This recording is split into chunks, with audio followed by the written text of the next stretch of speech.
안녕하세요. 전번 주는 여러분들이 중간고사를 보시느냐고 고생 많이 하셨습니다.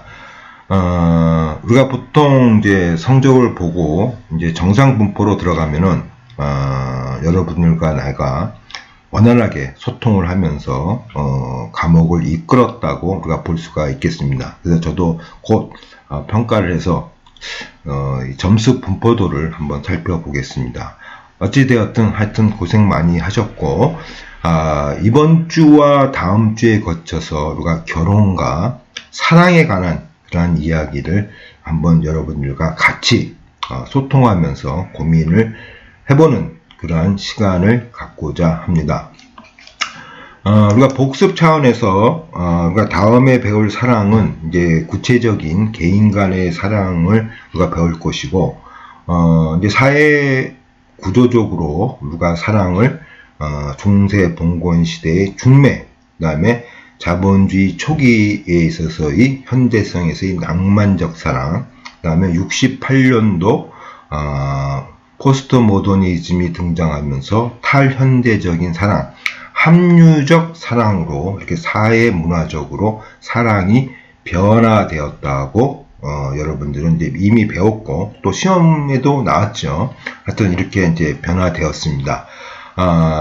다시 얘기해서 조선시대 때, 봉건시대 때의 사랑은 결혼은 이제 결혼은 어떻게 보면은 가문끼리의 결혼이었죠. 가문이 만나서 그러면서 신랑 신부가 처음으로 신혼 첫날 밤에 얼굴을 보는 그러한 웃지 못할 그러한 식으로서 사랑과 결혼이 이루어졌고, 이제 저희 때부터 저는 이제 자본주의 시대의 사랑, 현대적인 사랑을 하기 때문에 이러한 중매에서 자유스러운 연애에서 이제 사랑과 결혼이 시작되었죠. 자유스러운 연애죠. 저도 저 배우자를 중매가 아니라 연애로서 저 이전에도 얘기했지만 저희는 CC입니다. 학교 CC이고 미팅, 이제 과가 틀렸죠. 과가 틀려서 미팅을 하면서 저희 배우자를 만났고, 그리고 쭉 이제 결혼까지 갔습니다. 그게 바로 이제 연애죠. 그래서 저때의 사랑, 이 연애를 우리가 보통 낭만적 사랑이라고 정의를 내리고 있습니다. 자, 낭만적 사랑은 가장 중요한 것이 뭐냐? 이분법적 질서를 기초로 한다는 얘기죠. 남자는 브레드위너, 여자는 하우스키퍼. 그리고 남자는 여자와 그러니까 아내와 가족을 위한 가족 임금 제도를 벌어오는 그러한 체제에서 사랑이 이루어진 거죠. 그래서 여러분들 우리가 드라마에서 많이 보는 책임진다, 이런 말이 바로 낭만적 사랑입니다. 어떠한 경계를 넘으면 내가 너를 책임진다. 이게 낭만적 사랑이죠. 이분법적 질서의 기초로 한 사랑을 우리가 낭만적 사랑이라고 하고 있고, 탈현대가 들어오면서 여러분들이 지금 하고 있는 사랑은 바로 합리적 사랑이죠. 이건 가장 중요한 것은 이분법적 질서를 해체하는 사랑이죠. 이분법적 질서가 해체되었고, 그 다음에 어떤 책임감이 있지 않은, 자, 시험 문제 그대로 순수한 관계, poor relation, 순수한 관계죠. 어떻게, 여러분들이 요즘 얘기하는 쿨하게 만나고 쿨하게 헤어지는 거. 하루 클럽에서 만나서 재밌게 놀고 다음날은 쿨하게 헤어지는 거. 그렇죠? 책임성이 없어지는 거죠. 그래서 안소니 기등스는 poor relation, 순수한 관계다. 사랑을 하고 그때 만났다 다시 헤어지기도 하고 더 이어지기도 하기로 좀 쿨한 관계. 이게 바로 이제 여러분들의 사랑, 합리적 사랑이라고 할 수가 있겠습니다. 그래서 하여튼 오늘은 우리가 복습 차원에서 이 사랑의 사회 구조적, 이제 사회 문화적인 성격을 받고, 자, 오늘의 주제인 우리가 결혼에 대해서 한번 살펴보겠습니다. 결혼이라는 것은 현대성의 기준에서는 두 남녀가 만나서 또 근데 가족 제도를 이루는 기초죠.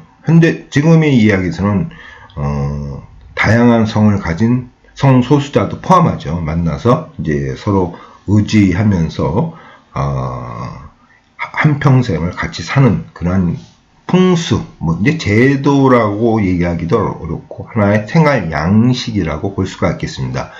어찌되었든 이러한 결혼은 현대적인 사람의 결혼과 지금 이 시대의 결혼은 또한 가장 큰 차이가 있습니다. 자, 첫째, 저가 사랑하고 결혼했을 때 낭만적 사랑에서의 결혼은 계층 사다리 역할을 했습니다. 다시 얘기해서 부잣집 남자, 가난한 여자, 반대로 부잣집 여자, 뭐 가난한 남자, 남자 사장, 뭐 여자 비서, 또 여자 사장, 남자 비서, 이렇게 계층 사다리적인 역할이 이루어질 수 있는 이러한 결혼의 형태를 가졌다가 탈현대가 오면서 신자유주의 시대와 더불어서 이제 결혼은 이러한 계층 사다리가 무너지고 어떠한 계층화 내지 계급화 되었다고 여러분들은 이해하시면 되겠습니다. 아주 중요합니다. 계층화 내지 계급화 되었다. 다시 얘기해서 이제는 비슷한 사람끼리 결혼한다는 얘기입니다. 절대로 계층을 벗어나는 사랑은 어렵다는 얘기죠. 잘 사는 사람은 잘 사는 사람끼리 사랑하고, 중간적인 사람은 중간적인 사람과 또 결혼하고, 뭐 하류층은 또 하류층과의 결혼을 한다는 얘기죠. 그래서 이러한 계층을 넘나드는 그러한 결혼은 이제는 사라졌다. 이것을 우리가 결혼의 계층화 내지 계급화라고 이야기를 하고 있습니다. 어찌되었든 이렇게 변한 결혼은 우리 때는 선택할 수 없는 아주 당연하게 치러야 할 인생의 중대사로 봤지만, 또한 여러분들은 하나의 선택된 생활 양식, 그렇죠? 선택된 생활 양식 해도 되고 안 해도 된다는 얘기죠. 그러니까 비혼도 상당히 많다는 얘기죠. 나 혼자 산다, 뭐 이런 드라마도 드라마가 아니죠. 이런 연예 프로, 예능 프로가 있듯이 이제 결혼은 선택 여지가 없는 것이 아니라 이제는 선택하는, 해도 되고 안 해도 되는 이런 생활 양식의 하나가 되었다고 여러분들은 이해하시면 되겠습니다. 또 우리가 결혼에서 볼 때는 그야말로 이제 자녀는 이제 필수가 아니라 선택이다. 우리가 가족에서도 보였지만, 이 가족이라는 것은 두 남녀의, 그러니까 현대적인 정의죠. 성인 남녀가 만나서 결혼이라는 제도를 통해서 자녀를 두어야 된다. 이렇게 하면서 이제 결혼을 통한 가족 제도가 형성되는데, 이제는 이 결혼이라는 것에서 자녀는 필수가 아니라 이것도 이제 선택이 되었다는 얘기고, 그래서 우리가 보통 딩크족이라고 그러죠. 더블 인컴, 노 키드. 맞벌이 부부면서 아이를 갖지 않겠다. 그 딩크족이라고 이제 이야기를 하고 있습니다. 그래서 자녀에 대해서 보통 우리가 표현하는 것이 이제 경제학적인 개념이죠. 효용과 비용을 동시에 주는 존재이다. 합리적 선택 이론에 따르면 효용이 비용보다 클 때 출산한다. 이게 경제학적인 개념입니다. 그러니까 이따 우리가 이제 출산에 대해서 다시 한번 또 이야기하는 시간을 갖겠습니다. 하여튼 경제학적으로는 합리적 선택 이론, 제가 이야기도 매번 반복적으로 이야기하고 있지만, 인간도 하나의 동물적 본성을 갖고 있기 때문에, 동물처럼 어떤 새끼를 낳을 수 없는 환경에서는 절대 새끼를 낳지 않죠. 동물들은 키울 수 없을 때는 안 낳고, 또 만약에 낳게 될 때는 좀 잔인한 얘기지만 잡아먹어버리죠. 이런 식이죠. 그래서 우리나라 출산율이 점점점 낮아진다는 것은 우리 사회가, 대한민국 사회에서 우리가 살기가 점점점 더 힘들어진다는 것을 단적으로 증명하고 있다고 여러분들은 이해하시면 되겠습니다. 살기가 어렵다는 얘기죠. 살기가 어려우니까 애를 안 낳겠다는 얘기죠. 어떻게 보면 이게 합리적 선택 이론에 속한다고 할 수가 있겠죠. 하여튼 우리가 이 딩크족 하면서 우리가 이 출산에 대해서 잠시 언급을 했습니다. 자, 이제 결혼과 비슷한 것이 이제 우리가 또 생각할 것이 이제 동거가 있습니다. 그렇죠? 동거. 그래서 이제 독일에서는 이제 생활 동반자법 라고 이야기하고 있고, 이제 동거 그러면은 이제 프랑스의 이제 시민 연대 계약인 팍스를 뭔가 대표적으로 이야기하고 있습니다.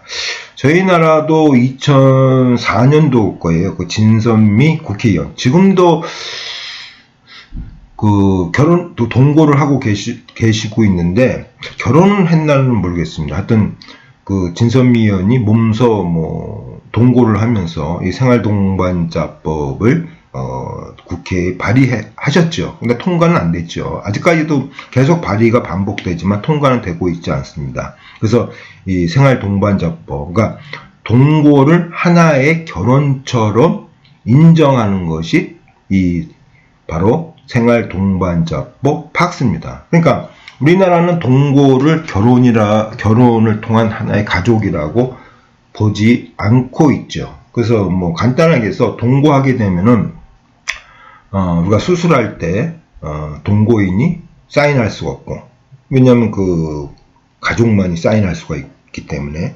그리고 그 자녀를 낳으면은 동거인이니까 이 자로 등록이 못하고 동거인으로서 등록이 되죠.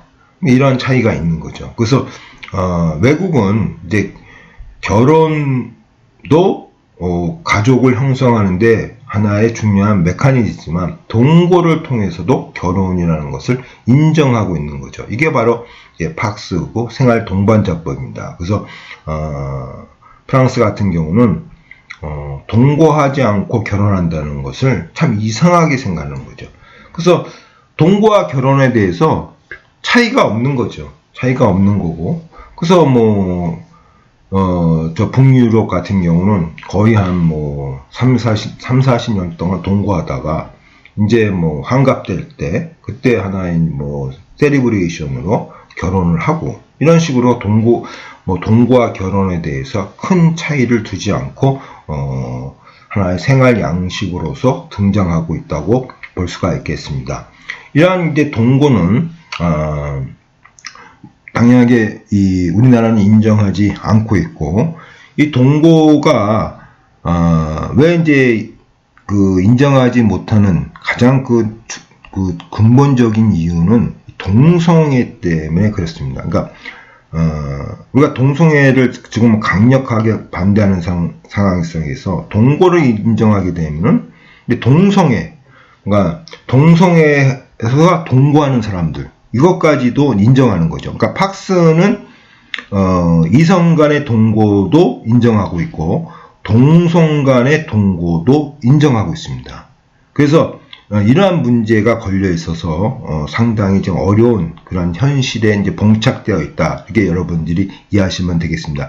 생활 동반자법이고 팍스고 이것이 그냥 이성 간의 동거라 그러면은 좀 쉽게 생각할 수가 있는데, 이것이 동성 간의 동거까지도 연결되는 그런 고리에 있기 때문에 우리나라에서는 통과가 상당히 지연되고 있다, 이렇게 여러분들이 이해하시면 되겠습니다. 그래서 하여튼 동거는 그러한 성격이 하나 있고, 또 하나는 뭐냐면은 동거라는 것은 제가 항상 얘기했지만 성의 해방이냐 성의 문란이냐, 보수적인 입장에서는 동거하고 다른 사람을 만나서 결혼하고 또 이런 것에 보면 이건 성의 문란이다, 이렇게 보고 있지만, 진보적인 이런 합리적인 사랑이 있을 때는 당연하게 성의 해방이죠.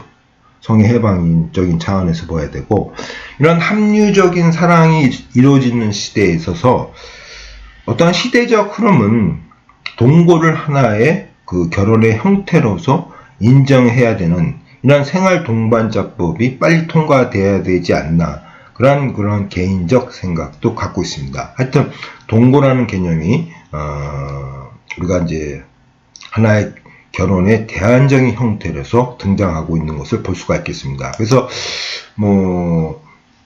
밑에 거 보면 결혼, 팍스, 단순 동거 이렇게 이제 우리가 분류를 많이 하고 있는데 간단하게 해서 이 결혼은 결혼하면서도 재산에 대해서 이산 제도를 취하는 부부도 있고 동산 제도를 취하는 부부도 있고, 근데 팍스는 확실하게 이 결혼에 대한 재산권이 이제 분리가 됩니다. 그러니까 부부 이산 제도죠. 그러니까 따로따로 재산을 관리한다는 얘기죠. 팍스는 확실히 그것을 근본적으로 하고 있습니다. 그래서 재산은 따로 하고 있다가 공동 경비는 반반씩 내고 이런 식으로 이루어지고 있다고 여러분들이 보시면 되겠습니다. 그래서 하여튼 결혼의 우리가 대안적인 형태로 이제 지금 우리가 살고 있는 이 사회는 동거라는 형태가 하나가 있고, 또 하나 우리가 고민할 것은 다자간 사랑, 폴리아모리, 그렇죠?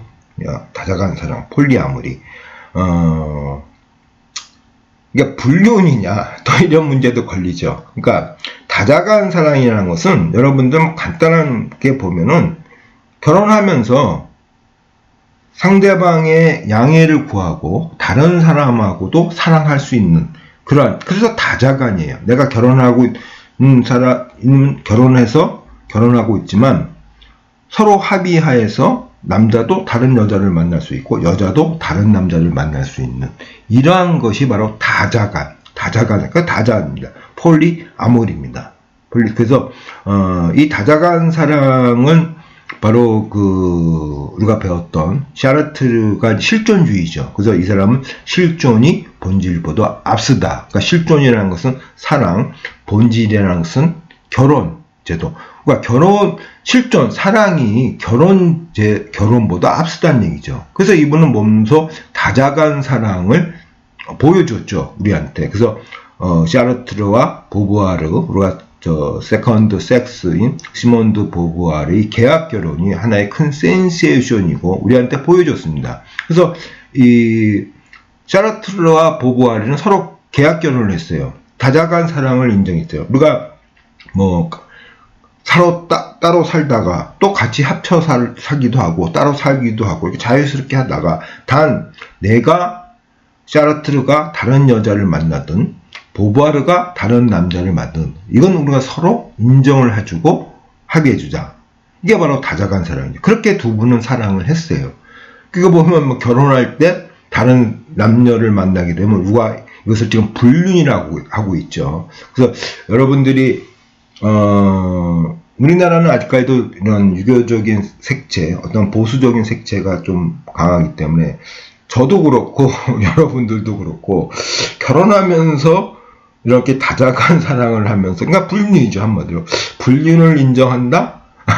그러니까 부정적으로 얘기하면 불륜이고, 긍정적으로 얘기하면 다자간 사랑이죠. 그러나, 이러한 다자간 사랑도 하나의 결혼의 새로운 형태로서, 나타나고 있다고 여러분들이 이해하시면 되겠습니다. 결론적으로, 이제 결혼은 동거라는 새로운 형태와 또 하나의 바로 폴리아모리, 다자간 사랑으로서 또 결혼이 새로운 대안적 형태로 형성되고 지금 하나의 생활 양식으로서 서서히 굳어가고 있다. 이렇게 여러분들은 이해하시면 되겠습니다. 자, 하여튼 우리가 지금까지 결혼, 동거, 그 다음에 다자간 사랑을 봤고, 자, 우리가 이제 구체적으로 이제 좀 방향을 바꿔서 결혼하지 않는 이유. 이게 올해입니다. 이게 이제 20올해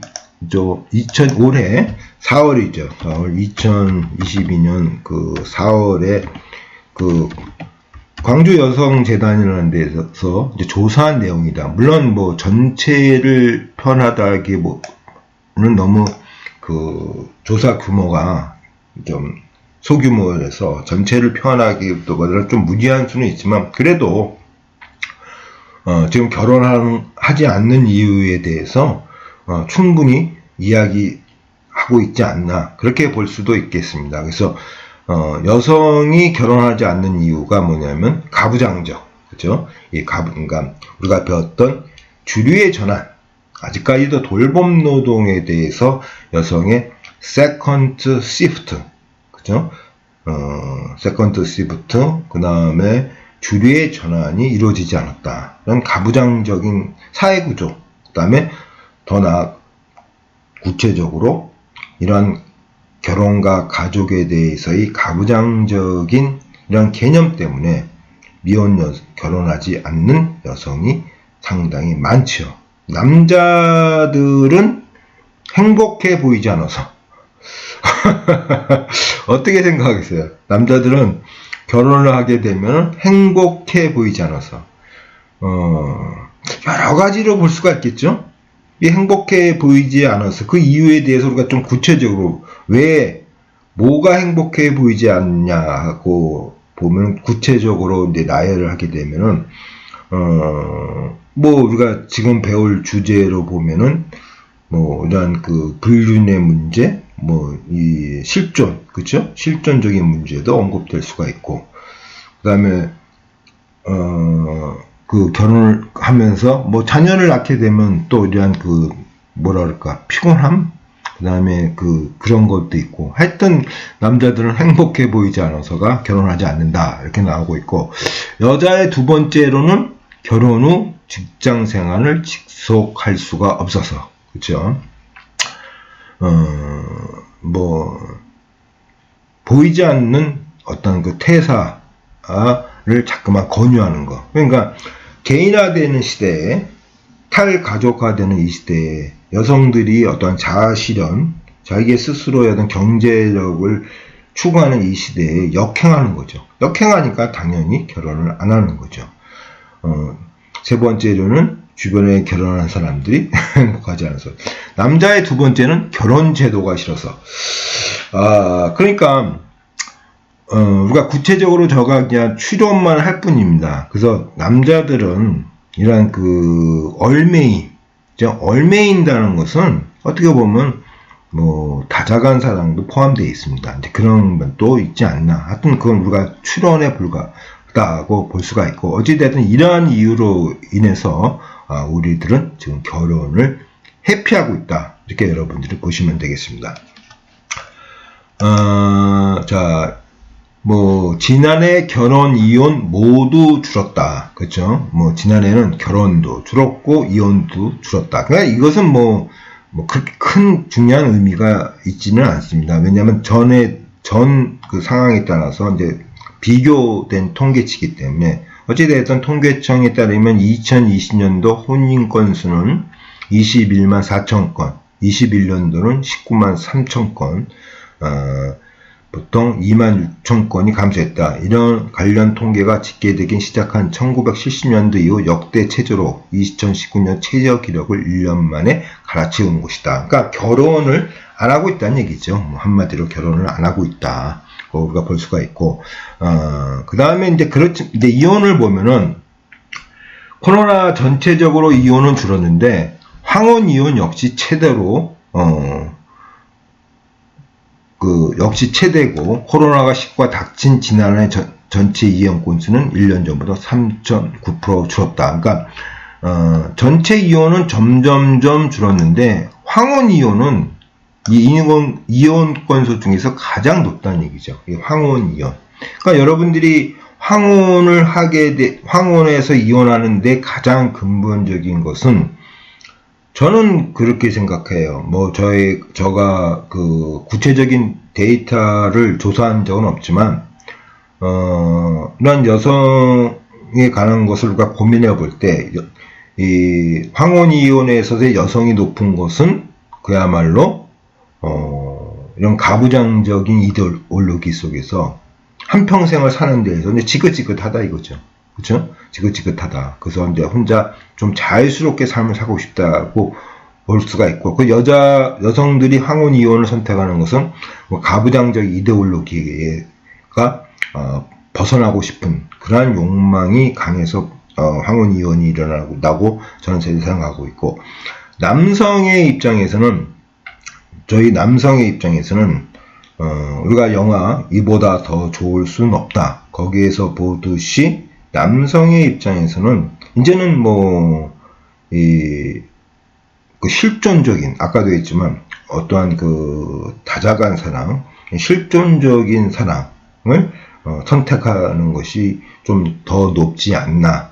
저는 그렇게 생각하고 있습니다. 그래서 남녀의 이 사회적인 상황이 다르기 때문에 황혼이혼에서도 달리 봐야 된다고 생각하고 있고, 그래서 이 남성들의 황혼이혼은 이런 어떠한 저 말이 반복되지만 실존, 그 다자간 사랑. 그래서 우리가 이제 다음 시 이제 사랑을 보면서 왜 여성은 이러한 그 다자간 사랑보다 남성이 더 다자간 사랑이 더 취할 경향이 높냐? 그거는 우리가 이제 사랑을 보면서 한번 고민을 해보겠습니다. 어찌되었든 제가 볼 때는 남성의 황혼이혼은 어떤 폴리아모리적인 그러한 개념이 높다라고 이렇게 볼 수가 있겠습니다. 그래서 하여튼 우리가 뭐 이혼도 줄었고 결혼도 줄었지만 그거는 뭐 큰 비교 통계치로서 큰 의미가 없고, 단지 뭐 코로나로서 뭐 외출을 자제할 거나 법원 휴정 경고 이런 것을 하면서 감소에 영향을 주었다, 이렇게 또 볼 수가 있겠습니다. 그래서 하여튼 제가 전번 시간도 얘기했지만 여러분들이 이혼해서 중요한 것은 이혼 숙려 제도. 그래서 이혼 숙려 제도는 다시 한번 반복하지만 이혼을 막기 위해서 숙려 기간을 두는 것이 아니라 이혼을 한다는 전제하에서 빨리 여성의 경제권을 확보, 양육비, 남편의 재산권에 대한 정확한 분할, 이런 확보 주는 그러한 시간을 주는 거예요. 그러한 시간을 주는 것이지 이것이 이혼을 예방하려고 하는 것이 아니라는 것을 여러분들이 다시 한번 새겨서 두었으면 좋겠습니다. 그 다음에 우리가 이제 우리나라는 그저 이제 본인의 성은 따르지만 여러분들 알다시피 서양은 남편의 성을 따르죠. 그래서 이렇게 여성의 사회적 지위가 우리보다 앞선다고도 할 수 있는 유럽 쪽 사람들도 여전히 남편의 성을 따른다 이거예요. 그래서 왜 그럴까 또 우리가 한번 살펴보는 시간을 갖고자 합니다. BBC 최근 보도에서 2016년 기준 영국 기혼 여성의 90% 가까이, 미국 여성은 70% 가까이 남편의 성으로 바꿨다. 개인주의와 남녀평등 인식에도 불구하고 서양에서 여전히 남편 성을 따르는 전통이 강력한 문화적 규범으로 남아있다고 전했다. 그래서 일부 남성들은 여전히 그 이유가 뭐냐? 그는 여전히 자기 성을 따르기를 원하는데 가부장적인 모습의 재생산적인 그런 이제 면도 있고, 자, 두 번째로는 여성들이 남편의 성을 따르는 것은 여러분이 알다시피 우리나라가 미국에 들어갈 때 부인의 성이 다르면은 같이 가족이라 자꾸만 안 봐요. 그러니까 귀찮아요. 꼬치꼬치 물어보고. 그렇죠? 그렇게 되니까 개인이 아닌 가족의 정체성을 느끼게 한다면서 남편은 물론 자녀들과 같이 승을 쓴다는 것이 하나의 가족임을 인식한다고 설명할 수 있다. 그러니까 남편의 성을 따르는 것은 이런 가부장적인 모습의 재생산도 있지만 이런 사회생활에 있어서 그냥 편한 거예요. 편하고, 우리가 지금 여러분들이 입국할 때 절차에 듯이 편하고, 그래서 이것이 굳이 이게 가부장적인 성격보다는 하나의 그냥 생활 양식, 그냥 풍습이라고 이제 보시면 되는 거죠. 이것이 그래서 서양이 가부장적 이데올로기 때문에 그렇다, 이렇게 이야기하기는 어렵다는 얘기죠. 하나의 편안한 생활 양식, 풍습, 관습, 이렇게 여러분들이 이해하시면 되겠습니다. 자, 또 우리가 그 출산율에서 한번 이제 보겠습니다. 자, 출산율 그러면은 여러분들이 여성의 경제활동 참가율이 높을수록 출산율이 낮아질 것이다. 꼭 이렇게 생각하는 것이 하나의 상식이죠. 그러니까 여자들이 일을 하게 되면은 애를 안 낳는 것이 하나의 상식이죠. 그래서 뭐 일반적인 상식을 가지고서 우리나라 지금 출산율이 떨어지는 것은 여성의 경제활동률이 높아지기 때문에 아이를 낳지 않는 환경이 그런 아니기 때문에 애를 안 낳는다. 이렇게 여러분들이 생각하는 것이 일반적인 상식이지만 우리가 조사를 해보면은 반대예요. 여성의 경제활동률이 높으면 높을수록 출산율은 올라간다는 거. 이게 여러분들이 가장 중요합니다. 그렇죠? 그러니까 출산율은 여성의 경제활동 참가율과 정비례하고 있다고 여러분들은 이해하시면 됩니다. 그래서 하여튼 아까도 봤지만 전통적으로 이 자녀는 미래의 보험이다. 근데 지금 같이 효의 정신이 예전보다 하나의 사회 구조적으로 강화되지 않는 이러한 그 집단적인 그런 지성에서 벗어나는 이 시대에 미래 보험 그거는 설명하기 없죠. 예전엔 그렇게 유명했어요. 그 출산율이 왜 떨어지냐? 미래 보험이 가능이 감소했기 때문에 출산율이 떨어진다. 그런 면도 중요치는 않지만 이러한 면도 있다고 소개하고자 여러분들한테 이야기하고 있고, 자, 경제 성장은 전문직 숙련이 요구되는 일자리가 많아져 자녀의 교육비 부담이 늘어나 육아 비용이 증가한다. 소득 증가보다 육아 비용이 더 빠르게 증가하기 때문이다. 어떻게 보면 저희 나라에서 볼 수 있는 이러한 그 현상이라고 할 수가 있겠죠. 교육비 부담이죠. 그러니까 애를 안 낳는 이유가 교육비가 너무 많다. 그러니까 사교육비요. 여러분 답은 그렇지 않겠습니까? 저는 그렇게 생각이 들어요. 사교육비가 많아서 애를 안 낳는다? 그러면 교육을 빨리 공교육으로 변환시키면 되는데, 어떻게 된 이 교육부는 이 공교육 전환이라는 그런 말들을 하지 않는 것 같아요. 그냥 코로나 사태로 해서 학생들은 출석시킬 것이, 등교시킬 것이냐, 안 등교시키냐. 그게 뭐가 중요합니까? 예?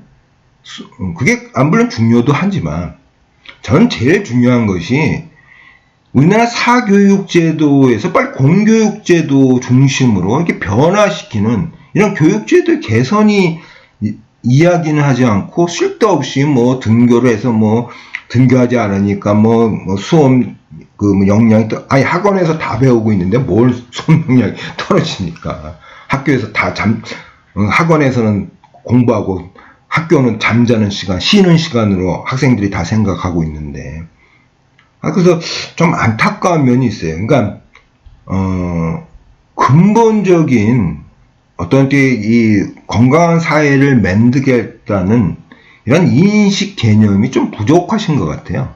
저는 그렇게 생각해요. 욕을 하셔도 비난을 하셔도 저는 그렇게 봐요. 교육부 장관이라 그러면 좀 더 어떠한 건강한 사회를 만들 이 교육의 가장 중요한 사다리 역할이 사라진 이 시대에 그럼 어떻게 움직일 것이냐. 사다리 역할을 빨리 재가동시켜야 된다. 이런 것은 생각 못하고 무슨 쓸데없이 그만합시다. 하여튼 답답합니다. 그래서 저보고 교육부 장관 하라고요? 그런 능력이 되면 하죠. 근데 능력이 안 됩니다. 능력이 안 되고, 하여튼, 교육비 부담이 이것도 우리야 가장 중요한 문제라. 그러니까 우리나라의 출산율 저하는 그야말로, 아까 본 경제학적인 개념에서 어떤 교육비 부담이 너무 커요. 그러니까 아이를 낳는다 그러면은 그만큼 교육비 부담이 커진다는 얘기죠. 제가 예전엔 기억했는데 정확한 수치를 잊어먹었어요. 하여튼 대학교까지 들어가는 교육비가 한 3억에서 4억 정도라고 예전에 우리가 통계치에 적어봤는데 그 개념은 저 잊어먹었습니다. 어찌되었든 교육비 부담이 늘어난다. 그러면 출산율을 제고하는 거는 사교육에서 공교육으로 전환시키면 되는 거죠. 그걸 전환을 못하고 계속 대치동에 학원가에 불들을 켜놓게 하니 끄는 방향은 그만하죠. 그만 죄송합니다. 자, 제일 중요한 게 고용률과 출산 관계. 자, 그래서 이건 뭐 저가 한 것이 아니라 정경련은 여성의 경제활동이 많이 하는 것은 출산율을 높이는 데 기여하기 때문에 분석한다. 영국, 동일, 프랑스, 스웨덴 여성의 경제활동이 활발한 국가의 경우 여성 경제활동 증가 초반에는 초반에는 좀 영향을 받는 출산율이 하락하나 이후 근무 여건이 안정되고 고용률이 60%를 넘어서게 되면 다시 출산율이 상승하는 현상이 나타났다고 설명하고 있다. 그러니까 우리나라의 출산율이 제고를 하려고 그러면 여성의 고용률을 높여야 된다는 거죠. 여성이 취업할 수 있는 환경을 만드는 것이 바로 출산율을 높이는 것이라고 볼 수가 있는 거죠. 그러니까 상식을 깬 것이죠. 그렇죠? 그래서 2017년도 한국은행은 여성 경제활동 참가율이 1% 늘어날 때마다 출산율이 0.4에서 0.4% 상승한다는 분석 자료를 발표하였다. 그래서 여러분들이 하여튼 출산율은 여성의 경제활동 참가율을 제고하는 것이다는 것을 여러분들이 이해하면서 2차시 결혼에 대해서 강의를 마치고자 합니다. 그래서 하여튼 다음 시간은 사랑에 대해서 구체적으로 보면서 또 결혼을 한번 언급을 하겠습니다. 자, 고생 많이 하셨습니다.